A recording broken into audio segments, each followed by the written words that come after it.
Summer heat nu cool shades తో beat చేయండి. Mr. Opticals Mr. Cool offer. Up to 75% off in summer glasses. Hi, hello, namaste and welcome to my show from the bottom of the heart in Suman TV, the India's largest digital media platform. Cinematography act అనేటువంటి సినిమాలకు సంబంధించినటువంటి సమస్త విషయాలను సూచించేటువంటి ఒక చట్టం. ముఖ్యంగా cinema హాల్స్లో భద్రత, cinema halls maintenance, దానికి సంబంధించిన సమస్త విషయాల్లో చట్టంలో పొందుపరచడం జరిగింది. అయితే ఈ సినిమాటోగ్రఫీ యాక్ట్ అనేది ఎప్పుడు పుట్టింది? ముఖ్యంగా స్వాతంత్ర్యానికి ముందు హైదరాబాద్లో సినిమాటోగ్రఫీ యాక్ట్ లేదు, ఎందుకంటే అది నిజాం ప్రభుత్వంలో ఉంది. నిజాం ప్రభుత్వంలో హైదరాబాద్ నగరంలో సినిమాటోగ్రఫీ యాక్ట్ లేదు. కానీ ఒక ఘోర సంఘటన 1936 జూన్ 14న జరిగినటువంటి ఒక ఘోర దుర్ఘటన కారణంగా అప్పటి నిజాం ప్రభుత్వం ఈ సినిమాటోగ్రఫీ యాక్ట్ తీసుకురావడం జరిగింది. అసలు ఏం జరిగింది? ఈ సినిమాటోగ్రఫీ యాక్ట్ రావడానికి ముందు జరిగినటువంటి ఆ ఘోర దుర్ఘటన ఏంటి? ఒక సినిమా హాల్ తగలబడిపోయి 4 మంది సజీవ దహనమైనటువంటి ఆ దారుణ సంఘటనతో చెలించిపోయినటువంటి నిజాం ప్రభుత్వం వెంటనే సినిమాటోగ్రఫీ యాక్ట్ తీసుకురావడం కోసం జరిగింది. కరెక్ట్గా ఈ రోజుకి 90 సంవత్సరాల తర్వాత ఇలాంటి ఒక సంఘటన మనం పునరావృతం చేసుకుంటూ ఒక్కసారి దాన్ని గుర్తు చేసుకుంటూ ఆనాటి సంఘటన ఏంటి, ఆ తర్వాత జరిగిన పరిణామాలు ఏంటి, ఇవన్నీ మనం తెలుసుకుందాం. నా ముందు ప్రముఖ జర్నలిస్టు, సినీ హిస్టోరియన్ రెంటాల జయదేవ్ గారు ఉన్నారు. రెంటాల జయదేవ్ గారు అంటే నిరంతర సినీ పరిశోధకులు. ఆయన ఇప్పటికే ఆయన ఎన్నో పుస్తకాలు రాశారు. ఇదిగో ఇప్పుడు రాసినటువంటి మన సినిమా ఫస్ట్ రీల్ అనేటువంటి పుస్తకానికి గత లాస్ట్ ఇయర్లో గద్దర్ అవార్డు కూడా వచ్చింది, బెస్ట్ బుక్ ఆన్ ఫిలిమ్స్ అనేటువంటి కేటగిరీలో. ఇలాంటి చరిత్రకారుడు ఈ రోజున మరలా తీసుకురాబోతున్నటువంటి సెకండ్ పార్ట్లో ఈ సంఘటన గురించి వివరించబోతున్నారు. అసలు ఏం జరిగింది ఆ రోజున, సినిమాటోగ్రఫీ యాక్ట్ రావడానికి కారణాలు ఏంటి, ఆ సంఘటన ఏంటి, ఆ పూర్వపరాలు తెలుసుకుందాం. నమస్తే అండ్ వెల్కమ్ జయదేవ్ గారు. నమస్తే ప్రభు గారు. కంగ్రాచులేషన్స్ ఫర్ యువర్ కంటిన్యూయస్ ఏమన్నా పరిశోధన. Thank you sir, thank you. సినిమాల గురించినటువంటి సమస్త విషయాల సమగ్ర భాండాగారం మీరు. Thank you sir. అంటే మీలాంటి సీనియర్స్ ఇచ్చిన ప్రోత్సాహం, అంతకు ముందున్నటువంటి పెద్దలు చూపించిన బాటముల్లో దానిలో వెళ్ళడము, దానిలోనే వెతుకుతున్నప్పుడు అనేక అంశాలు వస్తూ ఉంటాయి. అనేక అంశాలు చరిత్రలో సరిగ్గా నమోదు కాకపోతే గనక, లేకపోతే కేవలం ప్రస్తావశంగానే తప్పితే వివరాలు లేకపోవడంతో ఇంకొంచెం లోతుగా తవ్వితే బాగుంటుంది అనుకుంటున్నప్పుడు ఈ హైదరాబాద్ సంస్థానంలో జరిగినటువంటి ఈ సంఘటన కూడా గురించి ఇంకొంత మరిన్ని వివరాలు, అంతకుముందు తెలిసినా కూడా కొంతమందికి పూర్తి వివరాలు మరింత లోతైన జనరేషన్ కి అసలు తెలిసే అవకాశమే లేదు. అసలు చట్టం అనేటువంటిది రావడానికి కారణమైన దుర్ఘటన ఏంటి, వివరాలు చెప్పండి. నిజానికి యాక్చువల్గా ఒక్కసారి వెనక్కి వెళితే కనుక బ్రిటిష్ వాళ్ళ పరిపాలనలో ఉన్నప్పుడు భారతదేశము, ఈస్ట్ ఇండియా కంపెనీ తర్వాత బ్రిటిష్ వాళ్ళకి వచ్చిన తర్వాత హైదరాబాద్ సంస్థానం అనేది ప్రధానంగా నిజాం పరిపాలనలో ఉండేది. నిజాం ఇక్కడ బ్రిటిష్ వాళ్ళతో చేసుకున్నటువంటి ఒప్పందం మూలంగా కేవలం ఇక్కడ కోఠీలో, కింగ్ కోఠీలో బ్రిటిష్ రెసిడెన్సీ, ఇప్పటికీ మనం ఇప్పుడు ఉన్నటువంటి కోఠీ ఉమెన్స్ కాలేజ్, ఇప్పుడు యూనివర్సిటీ కింద అయిన ఏదైతే బిల్డింగ్ ఉందో ఆ బిల్డింగ్ లో బ్రిటిష్ రెసిడెంట్ ఉండేవాళ్ళు. ఆయన కోసం, అంటే బ్రిటిష్ ట్రూప్స్ అన్ని విడిది చేయడం కోసం, దండు విడవడం కోసం ఏర్పడిన గ్రామం, ఇచ్చిన గ్రామం అప్పుడు నిజాం అంతకు ముందు కొన్ని 100 ఏళ్ల క్రితం ఇచ్చిన గ్రామం అక్కడ ఆల్వాల్ దగ్గర. అదే సికింద్రాబాద్ అయింది, అదే కంటోన్మెంట్ ఏరియా అంటారు. ఉర్దూ భాషలో చెప్పాలంటే లష్కర్ అంటే ఆర్మీ, అది లష్కర్ ఏరియా అంటారు. సో సికింద్రాబాదు అట్లానే బ్రిటిష్ రెసిడెంట్ ఉన్నటువంటి ఈ సుల్తాన్ బజార్ ఏరియా ఏదైతే ఉందో, అప్పుడు రెసిడెన్సీ బజార్ అనేవాళ్ళు, ఇది బ్రిటిష్ పాలనలో ఉండేవి. మిగిలిన మొత్తం హైదరాబాద్ కానివ్వండి, హైదరాబాద్ సంస్థానంలో మిగిలిన ప్రాంతాలన్నీ కూడా నిజాం పరిపాలన ఉండేవి. సినిమాటోగ్రఫీ యాక్ట్ అనే దానికి వస్తే కనుక బ్రిటన్లోనే 1909లో మొదటిసారి వాళ్ళు సినిమాటోగ్రఫీ యాక్ట్ పెట్టారు.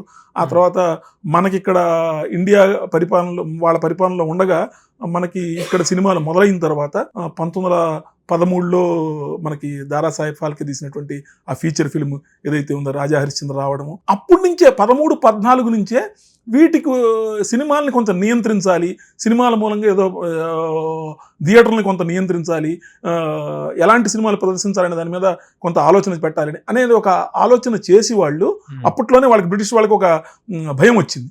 వచ్చి దీన్ని వాళ్ళ 1909 బ్రిటన్ యాక్ట్ ప్రకారంగా ఇక్కడ వాళ్ళు 1918లో బ్రిటన్ నుంచి ఆ చట్టాన్ని అనుసరిస్తూ ఇక్కడ బ్రిటిష్ పాలిత ప్రాంతం అంతటా కూడా 1918లో సినిమాటోగ్రఫీ యాక్ట్ తీసుకురావడం జరిగింది. అది 1920 నుంచి అమల్లోకి వచ్చింది. 1920 నుంచి మనకి దేశంలో మద్రాస్ కానివ్వండి, బాంబే కానివ్వండి, కలకత్తా కానివ్వండి, రంగూన్ కానివ్వండి, మొత్తం rest of వీటన్నిటి India. చోట్ల కూడా సెన్సార్ బోర్డులు కూడా ఏర్పడ్డాయి. బట్ కానీ ఇక్కడ హైదరాబాద్ సంస్థానం అనేది నిజాం పరిపాలనలో ఉండడం మూలంగా ఇక్కడ సినిమాటోగ్రఫీ యాక్ట్ అనేది లేదు. ఇక్కడ సినిమా థియేటర్కి సంబంధించి ఒక నియంత్రణ కానీ, లేకపోతే ఎలా ఉండాలి, అక్కడ సేఫ్టీ మెజర్స్ ఏంటని కానివ్వండి, అటువంటి పద్ధతులు ఏమీ లేవు. దాదాపుగా 20 ఏళ్ల తర్వాత కానీ, అంటే 1918లో అన్ని చోట్ల వస్తే 1938లో ఇక్కడ వచ్చింది. ఆ 38లో ఇక్కడ సినిమాటోగ్రఫీ యాక్ట్ హైదరాబాద్కి రావడానికి, ఇక్కడ కొత్త చట్టం నిజాం తీసుకురావడానికి కారణమైన ఘటన ఇప్పుడు మనం చెప్పుకుంటున్నటువంటి ఈ దుర్ఘటన. ఇది 1936 జూన్ 14. ఆ రోజు కూడా ఆదివారమే. మళ్ళీ ఇప్పుడు 90 ఏళ్ల తర్వాత ఈ రోజు కూడా ఆదివారం నాడే. ఆ ఆదివారం నాడు అక్కడ మనకి సుల్తాన్ బజార్ ఏరియాలో, ఇప్పుడు సుల్తాన్ బజార్ అంటున్న ఏరియాలో రెసిడెన్సీ బజార్ అనేవాడు దాన్ని, అక్కడ ఒక థియేటర్ ఉంది. దాని పేరు మోతీ మహల్. దాని మొట్టమొదట, నిజానికి దాని మొదటి పేరు 1920 ప్రాంతంలో కట్టారు. ప్రేమ్ థియేటర్ అనేవాళ్ళు. డ్రామాలు అవన్నీ వేసేవాళ్ళు కాస్త సినిమాలు వచ్చిన తర్వాత దాన్ని సినిమా థియేటర్ కింద మార్చారు. మూకీలు అవన్నీ ఆడుతున్నప్పుడు దాన్ని టాకీస్ కింద కన్వర్ట్ కూడా జరిగింది. దానికి మోతీ మహల్ అని పేరు పెట్టారు. మోతీ మహల్ అని పేరు పెట్టిన తర్వాత దానిలో ఒక సినిమా ఆడుతుంది. దాని సినిమా పేరు ఏంటంటే రంజిత్ సినీ స్టూడియో వాళ్ళు తీసినటువంటి కాలేజ్ గర్ల్. దాని పేరే కాలేజ్ గర్ల్. దానిలో మనకి మూకీల్లో నటించినటువంటి ప్రసిద్ధుడైనటువంటి సౌత్ ఇండియన్ రాజా శాండో, ఆయన మన తెలుగు సినిమాలకు కూడా కొన్ని సినిమాలకి దర్శకత్వం కూడా వహించాడు. South Indian, Tamilian. ఆయన హీరో కింద మిస్ మాధురి అని మూకీల రోజుల్లో ఉన్నటువంటి ఒక ప్రసిద్ధమైన హీరోయిన్, ఆవిడ హీరోయిన్ కింద నటించినటువంటి సినిమా అనమాట. అది నిజానికి బాంబేలో అంత క్రితం సంవత్సరం 1935లోనే వచ్చేసింది ఆ సినిమా. హైదరాబాద్ రావడానికి, అన్ని చోట్లకి తిరిగి రావడానికి సంవత్సరం పట్టింది ఆ సినిమా. సంవత్సరం తర్వాత ఇక్కడ రిలీజ్ అయ్యి అప్పటికి 9 రోజులు అయింది. 9 రోజులు అయింది. ఆ రోజున 1936 జూన్ 14న సాయంత్రం ఫస్ట్ షో జరుగుతోంది. సాయంత్రం 6:30కి ఆట స్టార్ట్ అయింది. ఆట చివరికి అయిపోవలసిన సమయంలో 9:30 ప్రాంతం మధ్యలో ఒక దుర్ఘటన జరిగింది. ఏంటంటే అంతకు ముందు వరకు కూడా మామూలుగా దాదాపుగా అప్పుడు అన్ని పెద్ద థియేటర్లు, మీకు తెలుసు కదా ప్రభు గారు, గోడౌన్లు లాగా ఉండేది. 600 మంది జనాభా ఉన్నారు లోపల. అటువంటి ఇప్పుడు ఉన్నట్టుండి వెనకాల ప్రొజెక్టర్ రూమ్ దగ్గర నుంచి పెద్ద ఒక పేలుడు శబ్దం వచ్చింది. ఏమిటంటే సినిమాలో కూడా అంతకు ముందు సీన్ లోనే హీరోయిన్ ఎవరో కాలుస్తారు. ఆ పేలుడికి సంబంధించింది ఎంత అని చెప్పేసి జనానికి కొంచెం అర్థం కాదు, కన్ఫ్యూజన్ ఉంది. ఏంట్రా అనుకున్నారు. ఉన్నట్టుండి 5-10 నిమిషాల్లో మొత్తం థియేటర్ అంతా కూడా మంటలు వచ్చేసినాయి. అండ్ అప్పటి రోజుల్లో ఇప్పటికంటే కూడా అప్పుడు వుడెన్ బాల్కనీస్ ఉండేవి, ఎక్కువ చెక్కతోటి. ప్లస్ ఇప్పట్లాగా కాకుండా ఆడవాళ్ళకి మగవాళ్ళకి వేరే వేరే పార్టీషన్స్ ఉండేవి. జనానా సెక్షన్ అని, పరదా సెక్షన్ అనేవాళ్ళు. అంటే అందరికీ కూడా పరదా వేసుకొని వచ్చే కులీన స్త్రీలు అందరూ కూడా, నాట్ ఓన్లీ దానిలో మతానితో సంబంధం లేదు, ఉన్నత కుటుంబాల వాళ్ళందరూ కూడా పరదా పద్ధతి పాటించడం అనేది ఉండేది. అదే కాకుండా అసలు మామూలుగా పరదా అనేటువంటిది వాళ్ళ మతాలకు సంబంధించినటువంటిదో లేకపోతే వ్యక్తిగతంగా సంబంధించినది. కానీ ఎవరికైనా సరే పార్టిషన్స్ ఉండేవి. అవును, మన చిన్న వయసులో కూడా పార్టిషన్స్ ఆడవాళ్ళకి వేరు, మగవాళ్ళకి వేరుగా ఉండే. అట్లాగా ఈ బాల్కనీలో కూడా ఆ థియేటర్ కూడా పెద్ద థియేటర్ అండి. తూర్పు వైపునేమో స్క్రీన్ ఉండేది, పడమర వైపున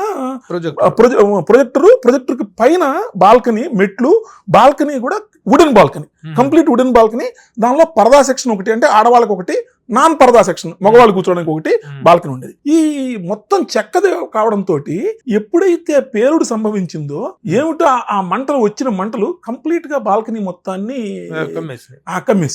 కమ్మేసేపటికి విషయం తెలిసేటప్పటికి దాదాపుగా ఒక 50-60 మంది పైన ఆడవాళ్ళు, చిన్నపిల్లలు పైన ఆ బాల్కనీలో ఉన్నారు. ఆ పరదా సెక్షన్లో, పరదా సెక్షన్ నుంచి కిందకి వెళదామంటేనేమో మెట్ల మార్గం మూసుకుపోయింది మంటల మూలంగా.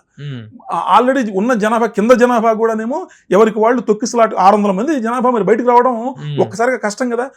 దీనిలో ఏం చేయాలో అర్థం కాలేదు. అప్పుడు దాదాపుగా ఒక అరగంటలో మొత్తం కంప్లీట్ హాల్ మొత్తం కుప్పకూలిపోయింది. కొన్ని 10 మంది చనిపోయారేమో అని భయపడ్డారు. కాకపోతే చివరికి 14 మంది చనిపోయిన మృతుల కింద తేలింది. దానిలో 12 మంది ఆడవాళ్ళు, ఒక 2 చిన్నపిల్లలు.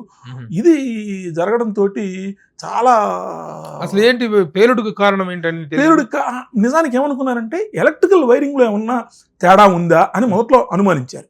అనుమానిస్తే అది కాదని తేలింది. ఏమిటి కారణం అంటే అప్పుడు సినిమా అన్నీ కూడా, ఇప్పుడంటే డిజిటల్ సినిమా వచ్చింది కానీ అప్పుడు ఫిలిం మీద కదా, ఫిలిం మీద కూడా తర్వాత మనకు అందరికీ తెలుసు పాలిస్టర్ ప్రింట్స్ వచ్చినాయి. అంతకు ముందు కాలంలో సిల్వర్ నైట్రేట్ ఫిల్మ్స్ ఉండేవి. సిల్వర్ నైట్రేట్ ఫిల్మ్స్ అంటే అది ఈజీగా మండే స్వభావం, ఇన్ఫ్లేమబుల్ అనమాట. సో టక్మని అంటుకుంటుంది. ఆ పక్కనే ఒక స్టోర్ రూమ్ ఉంది. ఆ స్టోర్ రూమ్ లో ఇష్టానికి రాజ్యంగా ఫిలిమ్స్ రోల్స్ అన్ని కూడా పడేసి ఉన్నాయి. ఎవరో అక్కడికి వెళ్ళిన వాళ్ళు ఇప్పుడంతా నో స్మోకింగ్ జోన్స్ అన్ని పెట్టిన. థియేటర్లో ఎక్కడ స్మోకింగ్ అప్పట్లో థియేటర్ లో కూర్చొని సిగరెట్ తాగేవాళ్ళు. ఆర్టీసీ బస్సుల్లో, ట్రైన్స్ లో ఎక్కడ పెట్టినా అక్కడ సిగరెట్లు ఉండేవి. అవును, అది ఎవరో ఒకళ్ళ అజాగ్రత్త మూలంగా జరిగిందని ఇదంతా తర్వాత ఎంక్వైరీలో తేలిందండి.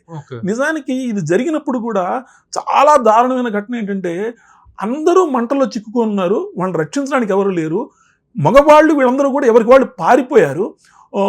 పోలీసులకు ఫోన్ చేస్తే పోలీసుల నుంచి వచ్చే పక్కనే నిజానికి సుల్తాన్ బజార్ పోలీస్ స్టేషన్, అక్కడి నుంచి పోలీసులు వచ్చారు కానీ వాళ్ళు కూడా సరైన సమయానికి స్పందించలేకపోయారు. పక్కనే ఫైర్ ఇంజిన్ డిపార్ట్మెంటు, వాళ్ళు రావడానికి కూడా ఆలస్యమైంది. తీరా వచ్చిన తర్వాత కూడా, ఇదివరకు మీకు గుర్తుండే ఉంటుంది, రోడ్డు మీద వాల్వులు ఉండేవి, హైడ్రాన్స్ అంటారు. అంటే ఆ వాల్వుల్లోకి ఫైర్ ఇంజిన్ పెట్టేస్తే చాలు, దానిలోంచి నీళ్లు తీసుకొని కొట్టచ్చు. దానిలో సరైన ప్రెషర్ లేక నీళ్లు రాలేదు. సో ఫైర్ ఇంజిన్ వచ్చిన తర్వాత కూడా 15 గంట 20 నిమిషాల సేపు అంటే ఈ మంటల్లోనే మనుషులందరూ మాడి మసి అయిపోయారు అనమాట. సో ఈ పరిస్థితుల్లో జరిగినప్పుడు మరుసటి రోజు పొద్దున్న యాక్చువల్గా నిజాం వచ్చి కళ్ళనీళ్ళు పెట్టుకొని, నా పరిపాలనలో, అప్పుడు 7వ నిజాము, ఆయన నా పరిపాలన ఇలా జరిగిందని చెప్పేసి దీని మీద ఒక ఎంక్వైరీ వేయాలని చెప్పేసి ఒక ఎంక్వైరీ కమిషన్, ఒక 6 పెద్దలతోటి ఎంక్వైరీ కమిషన్ వేసి అప్పటి డీజీపీని దానికి హెడ్ కింద పెట్టి ఒక ఎంక్వైరీ, ఎస్టీ హాలిన్స్ అని చెప్పేసి అతని పేరు, శామ్యూల్ థామస్ హాలిన్స్ అని, అతని సారథ్యంలో ఒక కమిటీ వేసి వాళ్ళు దాదాపుగా ఒక 20-25 రోజుల పాటు అందరినీ విచారించి, ఒక 55 మందిని సాక్షుల్ని విచారించి, జనానా లేడీస్ అంటే ఈ పరదా లేడీస్ని కూడా, ఘోషా వాళ్ళందరినీ కూడా వాళ్ళ ఇళ్లకి వెళ్ళి వాళ్ళు ఘోషాలో ఉంటే వాళ్ళు టెస్టిమోనియల్స్ ఇచ్చారనమాట. జరిగిన సంఘటనలన్నీ అవన్నీ రికార్డ్ చేసి అప్పుడు వాళ్ళు ఒక కమిషన్ నివేదిక ఇచ్చారు. ఒక 60 పేజీల నివేదిక, అదొక పెద్ద నివేదిక. అది ఆర్కైవ్స్ లో వాటిలో తప్పితే బయట ఎక్కడ దొరకని నివేదిక. అది కూడా నేను చూడడం జరిగింది. ఆ నివేదిక ఆధారంగా మొట్టమొదటిసారిగా ఇక్కడ అప్పుడు వాళ్ళు, ఆ కమిషన్ వాళ్ళు రికమెండేషన్ లో చెప్పారనమాట, మీరు ఇక్కడ సినిమాటోగ్రఫీ యాక్ట్ అనేది బ్రిటిష్ పరిపాలిత భారతదేశంలో ఉంది, హైదరాబాద్ సంస్థానంలో లేదు. ఇప్పటికైనా మనం పెట్టి తీసుకొని వస్తే కనుక ఈ అవాయిడ్ చేయగలి ఉండేవాళ్ళం. ఇప్పటికీ కనుక మన దగ్గర ఉంటే కనుక సేఫ్టీ మెజర్స్ తీసుకుని ఉండేవాళ్ళము. ప్లస్ ఈ స్టోర్ రూమ్లన్నీ కూడా ఇట్లా దగ్గరగా ఉండడం అనేది కరెక్ట్ కాదు. ప్లస్ అక్కడ ఈ రీల్స్ అన్నీ కూడా ఇష్టానికి రాజ్యంగా పడేయడం కానీ, కాబట్టి దాన్ని సెపరేట్గా ఉంచాలి. వాటిని స్పూలింగ్ అంటే రీల్స్ ఆట అయిపోయిన తర్వాత మళ్ళీ వెనక్కి తిప్పాలి కదా, స్పూల్స్ ఉండేవి కదా, స్పూల్స్ తిప్పేవి కూడా విడిగా దానికి పెట్టాలి.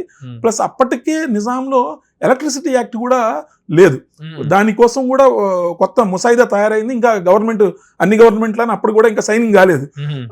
ఇమీడియట్గా ఎలక్ట్రిసిటీ యాక్ట్ని కూడా సైన్ చేయాలి. ప్లస్ ప్రతి 6 నెలలకు ఒకసారి తనిఖీలు చేయాలి. ఇట్లాంటివన్నీ ఏర్పాటు చేసి వాళ్ళొక కమిటీ నివేదిక ఇచ్చింది. ఆ కమిటీ ఇచ్చిన నివేదిక ఆధారంగానే హైదరాబాద్ సంస్థానంలో మొట్టమొదటిసారిగా సినిమాటోగ్రఫీ యాక్ట్ 1936లో ఇచ్చిన కమిటీ నివేదిక ఆధారంగా, చాలా మంది 36 అంటుంటారు కానీ నివేదిక ఆధారంగా చట్టం అయింది 1938లో చట్టం అయింది. 1936లో ఈ సంఘటన జరిగితే 38లో చట్టం రూపకల్పన జరగడం, ఈ ఫోర్స్ లోకి రావడం జరిగింది. ఆ తర్వాతనే ఇక్కడ అంతకు ముందంతా సినిమా హాళ్ళకి అన్నిటికీ కూడా ఒక కంట్రోల్ అంటూ ఉండేది కాదు. ఇప్పుడు వీటన్నిటికి కూడా ఒక కంట్రోల్ రావడం, నిజాం థియేటర్ల నిర్మాణంలో గానీ, సేఫ్టీ మెజర్స్ లో గానీ, ఫైర్ యాక్సిడెంట్స్ జరిగినప్పుడు అసలు ఫైర్ అనేటువంటిది ఇవి ఉంటాయి కదా, ఫైర్ ఎగ్జిస్టర్స్, అవును, వాటిని చేయటం కానీ అప్పటి నుంచి జరిగింది. ఇది జరిగినప్పుడు కూడా జరిగిన చాలా ఇంకొక చిత్రమైన విషయం ఏంటంటే, ప్రభు గారు, ఎంత మనసును కదిలించే విషయం ఏంటంటే, మానవత్వానికి కులం మతం లేదనడానికి కూడా ఈ ఘటన ఒక ఉదాహరణ. ఏం జరిగిందంటే ఈ బాల్కనీ కాలిపోతున్నప్పుడు హాల్ మొత్తానికి ఒకే ఒక్క వెదురు బొంగుల నిచ్చెన ఉంది. ఆ నిచ్చెన వేసి దింపుదామని ట్రై చేశారు, కానీ ఇంతమంది మనుషుల జనాభాకి అది ఆగుతుందా, విరిగిపోయింది. ఇంకే వేరే లేవు. ఓ పక్కన ఫైర్ ఇంజిన్ రావడానికి వచ్చింది, కానీ నీళ్లు కొట్టడానికి నీళ్లు ప్రెషర్ సరిపోవడం లేదు, నీళ్లు పడటం లేదు. అప్పుడు ఒక లేడీ, ఒక ఆర్మీ ఆఫీసరు భార్య, పెద్ద ఆవిడ అష్రఫ్ ఉన్నీసా బేగం ఆవిడ పేరు. ఆవిడ తన ఒంటి మీద చీర విప్పేసేసి బాల్కనీ రైలింగ్స్ కి ఆ చీర కట్టి ఆ చీరను కిందకి జార విడిచి ఆ చీర ద్వారా ఆ పిల్లల్ని మిగిలిన ఆడవాళ్ళందరినీ కూడా కిందకి దింపిందండి. అసలు చాలా మనుషుల్ని కదిలించే విషయం అనమాట. కింద అలానే తన కూతుర్ని, 17 ఏళ్ల కూతురు, ఆ 17 ఏళ్ల కూతుర్ని అలానే కిందకి దింపింది. కింద నిన్న కూతురు అమ్మ నువ్వు వచ్చేసి అంటుంటే కూడా ఆవిడ ఆ తర్వాత ఒక ఇంటర్వ్యూ ఇచ్చింది. ఆ ఇంటర్వ్యూ కూడా నేను సేకరించాను, ఇంతకు ముందు ఎక్కడా రాలేదు ఆ ఇంటర్వ్యూ కూడా, పుస్తకాలు ఎక్కడ కూడా. ఆ ఇంటర్వ్యూలో ఆవిడ చెప్పింది, నేను చాలా జీవితం చూశాను, నా వయసు అయిపోయింది, నేను మా అయితే ఎక్కువ రోజులు బతకను, కానీ ఇప్పుడు కనుక నా కూతురు చెప్పింది కదా, నేను దిగిపోతే కనుక ఈ ఎంతో భావి భవిష్యత్తు ఉన్నటువంటి అనేక మంది యువతులను నేను వదిలేసి రావడం అనేది నా మనసుకు నచ్చలేదు, నేను పోయాను, వాడను కాపాడాలి అని చెప్పేసి ఆ అష్రఫ్ ఉన్నీసా బేగం చేసినటువంటి ఆవిడ చివరికి ఆవిడ దిగలేక అప్పటికి మరి మంటలు బాగా వ్యాపించడం, ఆ గాలితోటి మనకంతా ఆక్సిజన్ పోయి కార్బన్ డైఆక్సైడ్ అంతా లోపలికి వెళ్ళిపోతుంది కదా, తల తిరిగిపోయి ఆవిడ అంత ఎత్తు నుంచి కింద పడిపోయింది. దిగే లోపల పడిపోతే ఇక బతకదేమో అనుకున్నారు. దాదాపు ఒక 3 నెలల పాటు ఆవిడని సపర్యలు చేసిన తర్వాత ఆవిడ బతికింది. ఆవిడ బతకడమే కాకుండా ఈవిడ చేసినటువంటి ఈ సాహసాన్ని చూసి బ్రిటిష్ ప్రభుత్వం, ఇక్కడ బ్రిటిష్ రెసిడెన్సీ అప్పుడు చెప్పాను కదా, బ్రిటిష్ రెసిడెంట్ అక్కడి గవర్నమెంట్కి రికమెండ్ చేస్తే వాళ్ళ బ్రిటిష్ ఎంపైర్ తాలూకు గ్యాలంటరీ మెడల్, శౌర్య పథకం అంతకు ముందు ఎప్పుడు కూడా ఒక సివిలియన్కి ఎప్పుడు ఇవ్వలేదు, ఒక భారతీయ మహిళకి ఎప్పుడు ఇవ్వలేదు. ఫర్ ది ఫస్ట్ టైం ఈ ఘటన మూలంగా అక్కడ చూపినటువంటి ఆవిడకి మిలిటరీలో ఇస్తారు శౌర్య పథకం. అట్లాంటిది ఆవిడ సివిలియన్ కి ఇచ్చారు, అందులోనూ ఒక ఇండియన్ ఒక లేడీకి. పైగా ఫస్ట్ టైం, అంతకుముందు ఎప్పుడు కూడా ఒక లేడీకి కానీ ఇండియన్ ఉమెన్ కానీ రాలేదు. ఆవిడకి 4 నెలల తర్వాత ఒక లెటర్ రాస్తే ఆవిడ అసలు నేను ఇది వస్తుందని నేను చేయలేదు, నేను మానవత్వంతో చేశాను అని చెప్పేసి. అదే సంఘటనకు సంబంధించి ఇంకొకటి కూడా, ఒక సిఐడి ఇన్స్పెక్టర్, అతనికి అంత మంటల్లో కూడా లోపలికి వెళ్ళి, అతని పేరు కూడా ఉంది, అబ్దుల్ అట్లాంటి పేరు ఏదో, అతను ఒక ముస్లిం, లోపలికి వెళ్ళి మంటల్లో లోపలికి వెళ్ళి కంప్లీట్గా అందరినీ, తనకి మొత్తం ఒళ్ళు కాలినా కూడా అందరిని తీసుకొచ్చి కాపాడితే ఆ కమిషన్లో తన నివేదికలో ప్రత్యేకంగా అతని గురించి ప్రస్తావించింది. వీళ్ళతో పాటు అక్కడ ఉన్నటువంటి ప్రేక్షకుల్లో ఇంకొక అతను కూడా ఒక ముస్లిము, అతని పేరు ఖుద్దూస్ లాంటి పేరు, ఒక పేరు దానిలో నేను రాసిన దాంట్లో ఉంది. అతను కూడా ఏం చేశాడంటే, అతను ఇక్కడ నిజాం ప్రభుత్వంలో ఒక ట్రాన్స్లేషన్ బ్యూరో అని ఉండేది.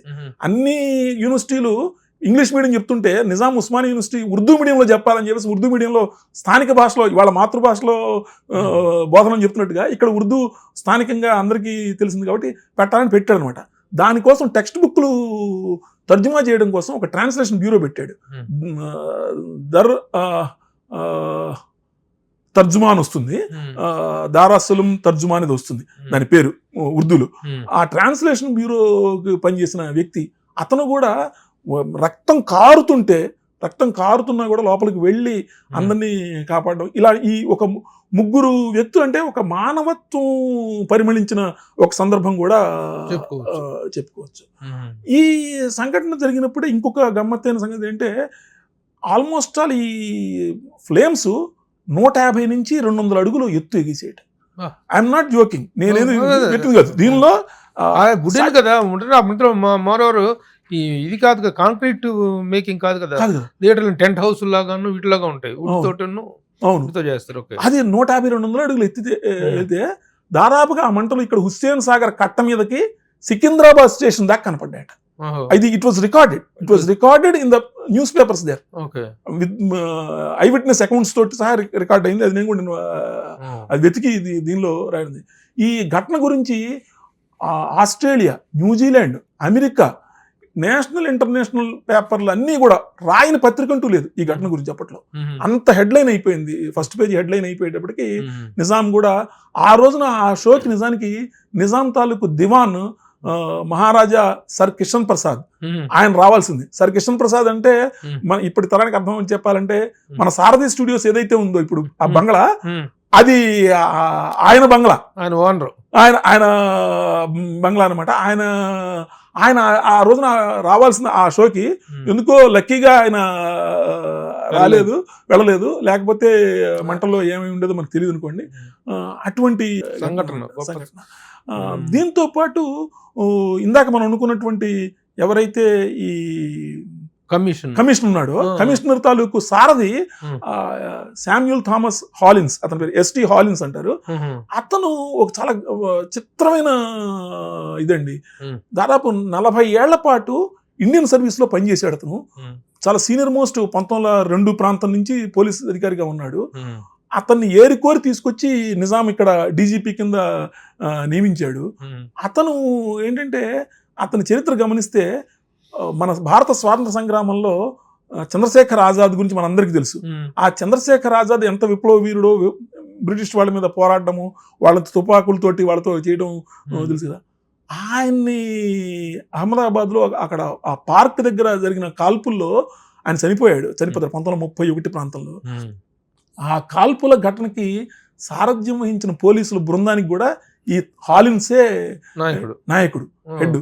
అదంతా అతను తన మెమోయిర్స్ లో కూడా రాసుకున్నాడు, నో 10 కమాండ్మెంట్స్ అని చెప్పేసి అతని ఇదనమాట.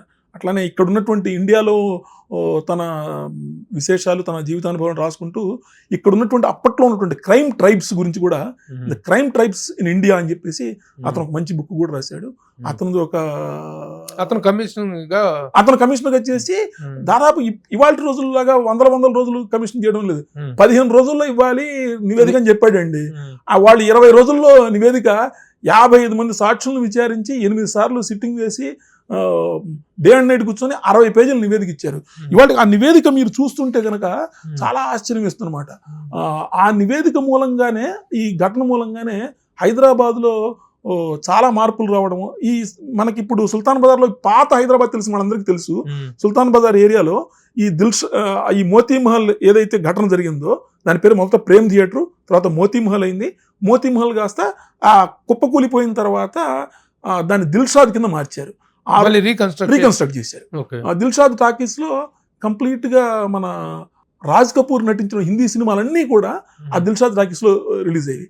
దిల్షాద్ కి పక్కనే రాయల్ టాకీస్ ఉండేది, దానిలో అంతా ఫేమస్ సినిమా. అది కూడా ఈ రెండు కూడా రాయల్ టాకీస్ లో దిల్షాద్ లో సినిమా చూడడం అనేది సుల్తాన్ బజార్ ఏరియాలో ఒక గొప్ప కింద చెప్పుకునేవాళ్ళు అనమాట. ఈ ఘటన జరిగినప్పుడు కూడా కంప్లీట్ గా హైదరాబాద్ లో థియేటర్లు అన్నీ మూతపడిపోయినాయి. ఆ సేఫ్టీ మెజర్స్ వెతుక్కొని రాయల్ టాకీస్ మూతపడింది.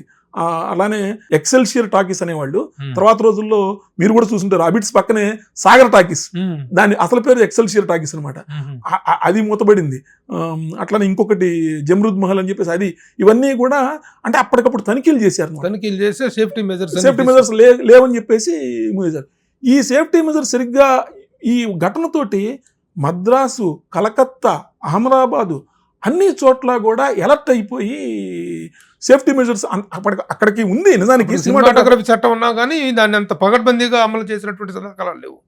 ఈ సంఘటన నేపథ్యంలో మొత్తం వాళ్ళందరూ కూడా అలర్ట్ అయ్యి, బ్రిటిష్ ఇండియాలో కూడా అందరూ అలర్ట్ అయ్యి చేయడం జరిగింది. సో ఇదంతా అంటే ఒక ఘటన చరిత్రను ఎలా మలుపు తిప్పుతుంది అని చెప్పడానికి ఇదొక దుర్ఘటనే కానివ్వండి. ఆ దుర్ఘటన జరగడం మూలంగా పాలకులకి ఒక కనువిప్పు జరగడము, సేఫ్టీ మెజర్స్ విషయంలో మనం గట్టిగా పకడ్బందీగా చేసుకోవాలని నిర్ణయించుకోవడము జరిగిందనమాట. దీనికి సంబంధించి ఒక కేసు కూడా జరిగింది సార్. నిజానికి ఈ థియేటర్ ఏదైతే ఉందో మోతీ మహల్ అనేది, అది ఒక ఆయన కట్టాడు, మేఘ్జీ లాల్జీ అని చెప్పి, లాల్జీ మేఘ్జీ అని ఆయన సొంత ఏరియా, కలకత్తాకు సంబంధించిన అతను అక్కడ కట్టించాడు.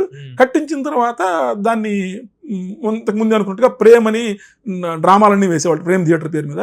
తర్వాత ఈ సినిమాల కింద మారిన తర్వాత లీజ్కి ఇచ్చాడు. లీజ్ తీసుకున్నది ఎవరంటే మనందరికీ తెలిసిన మోతీలాల్ చమరియా. మోతీలాల్ చమరియా, చమరియా టాకీ డిస్ట్రిబ్యూటర్స్ మీకు తెలుసు, one of the top distributors and film makers distributors. మన తెలుగు సినిమాలు ఎన్నో తీశారు తీశారు, వాళ్ళు రిలీజ్ చేశారు. ఆ చమరియా వాళ్ళు 1934 వచ్చిన మొదటి లవకుశ కూడా వాళ్ళ దానికి సంబంధించిన వ్యవహారమే. వాళ్ళు మోతీలాల్ చమరియా అనేది దాని ఆయన ఓనరు. ఆయన లీజుకు తీసుకున్నాడు. లీజుకు తీసుకుంటే మొత్తం ఇప్పుడు హాల్ కుప్పకూలిపోయింది కదా, మరి 5 ఏళ్ళు లీజుకు తీసుకున్నావు, 5 ఏళ్ళకి లీజు డబ్బులు కట్టు అంటాడు ఈయన ఓనరు. ఆయనేమో నాకేం సంబంధం అంటాడు. అంటే మీరు లీజుకు తీసుకున్నప్పుడు నాకు ఎల్ఐసి ఇన్సూరెన్స్ తీసుకుంటానన్నావు, ఇన్సూరెన్స్ తీసుకున్నావు కాబట్టి నువ్వు తీసుకోలేదు, నువ్వు కాబట్టి తీసుకోవాలంటే ఇంత గొడవ ఉండదు కాదు. ఇది కోర్టు కేసు బాంబే హైకోర్టు దాకా వెళ్ళింది ప్రభు గారు. బాంబే హైకోర్టు దాకా వెళితే ఇరుపక్షాలు పెద్ద వాదన. ఈ గమ్మత్ ఏంటంటే ఒరిజినల్ తరఫున వాదించింది ఎవరో తెలుసా? ఒరిజినల్ ఓనర్ తరఫున ఇవాళ పాకిస్తాన్ ఏర్పాటుకి కారణమని మనం అందరూ చెప్పుకునేటువంటి ఆ రోజుల్లో జాతీయ నాయకులు అడిగినటువంటి మహమ్మద్ అలీ జిన్నా. Muhammad Ali Jinnah famous advocate. అప్పుడు ఆయన ఈ హాల్ ఓనర్ తరఫున వాదించాడు. సరే అది వేరే కదా. అది ఇంకా నేను కూడా ఆ చివరి క్షణంలో ఏం జరిగింది అనేది కేసు చివరికి వెతుకుతున్నాను. నేను కూడా ఏం జరిగింది అనేది అంతవరకు తెలుసుకోగలిగా. మేబీ తర్వాత ఆధారాలు ఇంకా లభించలేదు. అదొక చాలా చాలా విషయాలు, చాలా మంది వ్యక్తుల ఇన్వాల్వ్మెంట్ వచ్చింది ఒక్క సంఘటనతోటి ఇంతమంది వ్యక్తులు ఉంటా. మీకు ఇంకోటి ఏంటి, ఇప్పుడు ఈ దిల్షాద్ అనేది ఎలా ఉండేది అనుకుంటే, మీరు ఇప్పుడు సుల్తాన్ బజార్ వెళితే గనక సుల్తాన్ బజార్ లో మీకు కృష్ణదేవరాయేంద్ర భాషా నిలయం పక్కనే దిల్షాద్ ప్లాజా అని చెప్పేసి ఒక పెద్ద కాంప్లెక్స్ ఉంది. మన సినిమా షూటింగ్ లో కొన్ని అక్కడ జరిగినాయి. ఆ ప్లాజాలో ఇప్పుడు వాళ్ళకి అర్థమయ్యేది చెప్పాలంటే గోరఖ్పూర్ గీతా ప్రెస్ ఉన్న ప్లాజా అనమాట అది. ఇప్పుడు అక్కడికి వెళ్తే మీకు ఆ పెద్ద ఏరియా అది 2 రోడ్లకి కనెక్టెడ్ లాగా ఉంటుంది అనమాట అది. అది ఇప్పటికి ఉన్న ఇది అనమాట. కానీ ఆ ఫోటోలు కానీ అప్పుడు జరిగినటువంటి ఆ దుర్ఘటన తాలూకు పేపర్లో వచ్చిన వార్తలు లేకపోతే ఇవి తప్పితే ఫోటోలు లభించిన ఫోటోలు ఏం దొరకలేదు. నేను కాకపోతే ఈ న్యూస్ అంతా కొంత సేకరించడము, ఆవిడ ఇచ్చిన ఇంటర్వ్యూ సేకరించడము, అట్లా రకరకాలవన్నీ సేకరించాను. ప్లస్ ఈ సినిమాటోగ్రఫీ యాక్ట్ లో వాళ్ళు ఇచ్చినటువంటి మాటలు ఏంటి, ఏమేమి రికమెండేషన్స్ ఇచ్చారు, ఎలాగ దాన్ని తయారైంది, అదంతా కూడా చేశాను. అట్లానే దీని తర్వాతనే మీకు 1938లో వచ్చిన తర్వాతనే 1941 ప్రాంతంలో నిజాము మొదటిసారిగా సినిమాల మీద ఇంపోర్టెడ్ డ్యూటీ వేశాడు. ఇంపోర్ట్ డ్యూటీ 5% ఇంపోర్టెడ్ డ్యూటీ వేస్తే అప్పుడు ఈ ఇంపోర్టెడ్ డ్యూటీ చాలా ఇదైపోతుంది అని చెప్పేసి అందరూ డిస్ట్రిబ్యూటర్లు ఎగ్జిబ్యూటర్లు ఏం చేయాలనుకుంటే ఫర్ ది ఫస్ట్ టైం ఇక్కడ Hyderabad State Film Chamber of కామర్స్కి అప్పుడు అంకురార్పణ 1941లో జరిగింది. ఆ 41లో ఇందర్ టాకీస్ అని సికింద్రాబాద్లో ఉన్నటువంటి ఇందర్ టాకీస్లో జరిగితే దానికి అప్పుడు South Indian Film Chamber of కామర్స్కి వైస్ ప్రెసిడెంట్గా ఉన్నటువంటి దర్శక నిర్మాత, మన తొలి పూర్తి తెలుగుటాకి భక్త ప్రహ్లాద దర్శక నిర్మాత హెచ్ఎం రెడ్డిని ఆయన తీసుకొస్తే ఆయన అధ్యక్షతన జరిగింది. కాళిదాసు తర్వాత భక్త ప్రహ్లాద తీసింది ఆయన కాబట్టి ఆయన వచ్చి ఇక్కడ వాళ్ళందరినీ సమీకరించి వాళ్ళతో పెట్టి ఇలా ఉండాలి అని చెప్పేసిన తర్వాత అప్పుడు ఫస్ట్ టైము ఫిలిం ఛాంబర్ కూడా ఇవాళ ఏదైతే తెలంగాణ స్టేట్ ఫిలిం ఛాంబర్కి మాతృకైనటువంటి హైదరాబాద్ స్టేట్ ఫిలిం ఛాంబర్ 1941లో అప్పుడు అలా ప్రారంభమైంది అనమాట. అలా అంటే ఒక్కొక్క దానికి కూడా లింక్ చూసుకుంటే కనుక ఎలా సినిమా చరిత్ర హైదరాబాద్లో మారుతూ వచ్చింది అనేది అర్థమవుతుంది. ఆ తర్వాత 1947లో మనకి స్వాతంత్రం రావడం, 48లో నిజాం సంస్థానం కూడా భారతదేశం విలీనం కావడం సెప్టెంబర్ 1748. ఆ తర్వాత 52లో భారత ప్రభుత్వం కొత్త చట్టం సినిమాటోగ్రఫీ యాక్ట్ 1952 తీసుకొచ్చింది. ఆ తర్వాత అనేక మార్పులు జరుగుతూ వచ్చాయి. మొన్న లేటెస్ట్గా కూడా 22-23లో కూడా ప్రభుత్వం చాలా మార్పులు సినిమాటోగ్రఫీ యాక్ట్లో మార్పులు తీసుకుంది. బట్ బేసిక్గా ఫైర్ సేఫ్టీ మెజర్స్ మటుకు ఇప్పటికీ కూడా చాలా ఆ సంఘటన తర్వాతనే ఫైర్ సేఫ్టీ అవేర్నెస్ అనేటువంటిది బాగా పెరిగింది. ఇప్పుడు మళ్ళీ మనకి ఇన్ని మల్టీప్లెక్స్లు, ఇన్ని అసలు అగ్గిపెట్టెల్లాగా ఒకదాన్ని ఆనుకొని ఫైర్ ఇంజిన్ కూడా లోపలికి వెళ్ళడానికి అవకాశం ఉందా లేదా అని మనకి డౌట్లు వస్తున్న పరిస్థితుల్లో నిన్నగాక మొన్న మనం ఇక్కడ ఢిల్లీలో ఒక రెస్టారెంట్లో 10 రోజుల క్రితం 20 మంది చనిపోయిన ఘటన చూసాం. 11 మంది విదేశీయులు చనిపోయారు. 11 విదేశీయులు చాలా అప్రదిష్టం. అది మొన్న మనకి అమీర్పేట దగ్గర జరిగినటువంటి కాంప్లెక్స్లో జరిగిన అగ్ని ప్రమాదం. అంటే అగ్ని ప్రమాదాలు మళ్ళీ పెరుగుతున్న రోజుల్లో ఇది ఒక మళ్ళీ మనం ఒకసారి రిఫరెన్స్ లాంటిది, ఒక రిఫరెన్స్ లాంటిది. 90 ఏళ్ల తర్వాత మళ్ళీ ఒక్కసారి ఆగి ఆలోచించుకొని మనం ఫైర్ సేఫ్టీ మెజర్స్ సరిగ్గా తీసుకుంటున్నామా లేదా అని ఆలోచించాల్సిన సందర్భం ఇది వచ్చిందేమో అని చెప్పేసి అనుకుంటున్నాను. థ్యాంక్స్ జయదేవ్ గారు. చాలా మంచి సంఘటనని, ఒక గొప్ప చట్టం ఏర్పడటానికి, చట్టం యొక్క రూపకల్పనకి మూలమైనటువంటి ఒక సందర్భాన్ని, ఒక సంఘటనని చాలా గొప్పగా వివరించారు. మీ చరిత్ర పరిశోధన ఈ విధంగానే అద్భుతంగా కొనసాగాలి. ఇదే కాకుండా ఎన్నెన్నో విషయాల మీద మీరు పరిశోధన చేస్తున్నారు. చరిత్ర అనేటువంటిది నిక్షిప్తం కావాలి. లేకపోతే ఎవరికి తెలిసింది వాడిదే చరిత్ర ఉంది, ఎవరు రాసుకుంది వాడిదే చరిత్ర అవుతుంది తప్ప, చరిత్రకు సాధికారికమైనటువంటి మూలాలను తెలుసుకొని రాయటం అనేటువంటిది మీలాంటి చరిత్రకారులు బాధ్యతగా తీసుకోవటం. ఎవరు తీసుకుంటున్నారు ఈ రోజున? ఇంత రిస్క్ ఎవరు చేస్తున్నారు అసలు? అలాంటిది మీ కృషి బాగా ఫలించాలి. ఇలాంటి అవార్డులు, ఇలాంటి పుస్తకాలు మీ దగ్గర నుంచి ఎన్నో రావాలని కోరుకుంటున్నాను. ఈరోజు కరెక్ట్గా జూన్ 14 ఆదివారం 1936 90 ఏళ్ల క్రితం జరిగిన ఒక సంఘటన తాలూకు వివరాలను చాలా గొప్పగా వివరించారు. ఒక్కసారిగా అలా నాస్టాలజికల్ ఫీలింగ్ కలిగింది. Thank you very much for coming to the studio and giving a wonderful interview. Thank you.